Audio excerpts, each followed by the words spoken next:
我来台湾。我说台湾。你好，台湾。台湾你好。Ça va台湾？我说台湾。我说台湾。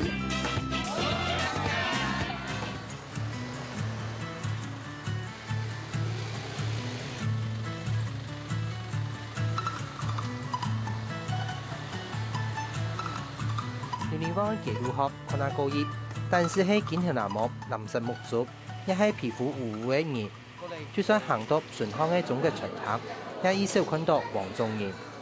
不過早啲1960年改變呢，榴蓮王全島民間消費使有高達70%係華人控制。从前做朗厨松，有洋菜面，也有现在进步，船馆啊、跳舞台、照相馆啊，什么都有。也时候不同了。嗰種全部都做成你嘅哦。都是做成你。因為早期來到榴蓮王嘅行業，較好嘅地圖等時間開發，搶走得全做工來累積資本，各做4成利。照統計，嗰陣時行業要將近9成以上係做出貨嘅成利。因為嗰時代的童年啊，我唔怕，冇多知識，像我哋一樣啊，我哋也沒去發掘學堂嘅，就是祖文，中不雙下不下樣，我哋慢慢做就改掉沒有。榴蓮王超過一半嘅嘢呢係種鋼渣，故所大部分嘅民生物資都係以市進口。早期榴蓮王人要動手來做貿易買賣，故所無論係糧食、五金、百貨也掉，都係華商為主。有早晨都有一天工作開始做到下午到11點。中國人呢有嘛冇本錢，就第一呢，第二你就勞動力比佢勞動過多小時，佢哋8小時還都16小時工作。仲係比平人多做一些咧。有時節，三冇辦法讓台灣經濟改變。台灣從1970年代起時，法國本土大財團陸續創業榴蓮王市場，太興潮市本輯貨貼生存唔下。不過，門記也係轉機，已經有104年歷史嘅陳慶祥兄弟公司，從頭擺魯迅嘅4輯貨貼，到一下變作有4間城市。作為第按激烈嘅競爭度出頭天，出頭因為加盟到法國本土大財團同路客，對當地市場嘅熟悉，到長期嘅經驗，行係最大嘅原因。但是我們有歷史，我覺得我們從1905年到榴蓮王，所以我們知道這個榴蓮王的市場，不是嗎？所以我覺得是我們的競爭怎麼說力量。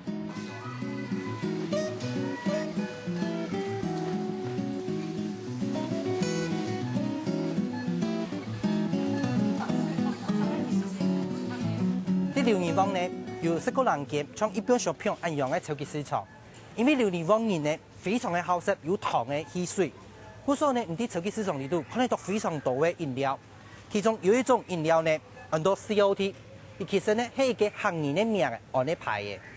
同水廠啊，嗰陣是鴨巴嘅名啊，反正人哋話少啲，鴨巴就前兩場。40萬人口嘅榴蓮王，平均一年10萬罐嘅用水。COT 唔僅國際大廠牌，像係可口可樂、百事可樂一條，當然係生產4萬人罐，供應全島。因為 COT 對榴蓮王嚟講，就係用水嘅代名詞。反正就1950年嘅啊，伊嚟福州方言啊，先用就顏色就同水骨啊。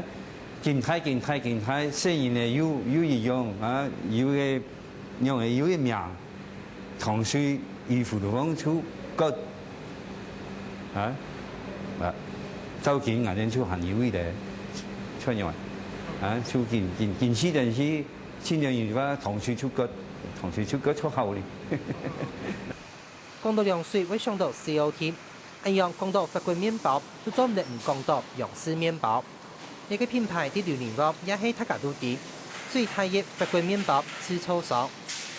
因為嚟法國地方啊，你冇食一道麵包，法國人嘅主要嘅糧食就麵包啊，咪就話你去麵包嚟做麵包。